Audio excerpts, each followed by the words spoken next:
Deputy commissioner Kech Bashir Ahmed Barech نے teaching اسپتال تربت میں آئی او پی ڈپارٹمنٹ کی تزئین و آرائش کے بعد افتتاح کر دیا۔ اس موقع پر اسپتال کے medical superintendent doctor Waheed Buledi, ماہر امراض چشم doctor Chakar Kashani, Makran medical college کے پرنسپل ڈاکٹر افضل خالق، سابق M S doctor Javed Karim اور پاکستان میڈیکل ایسوسی ایشن کیچ کے صدر ڈاکٹر میران دشتی اور دیگر بھی موجود تھے۔ ڈاکٹر وحید بلیدی نے ڈپٹی کمشنر کو شعبہ چشم اور آپریشن تھیٹر کا دورہ کرایا اور جدید طبی سہولیات پر بریفنگ دی۔ ڈاکٹر چاکر کاشانی نے کہا کہ نئے طبی آلات مریضوں کو معیاری علاج کی سہولت فراہم کریں گے۔ ڈپٹی کمشنر بشیر احمد بڑیچ نے میڈیا سے گفتگو کرتے ہوئے صحت عامہ کی بہتری کو اولین ترجیح قرار دیتے ہوئے کہا کہ ایسے منصوبے جاری رہیں گے۔ مقامی افراد نے بھی بحالی پر خوشی کا اظہار کیا اور امید ظاہر کی کہ اس سے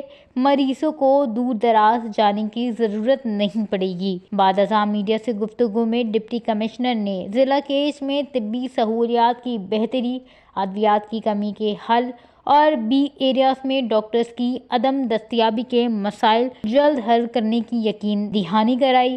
شہریوں نے ڈی سی کی کاوشوں کو سراہا اور ان کے فعال کردار کی تعریف کی۔ وش نیوز، کیچ، بلوچستان۔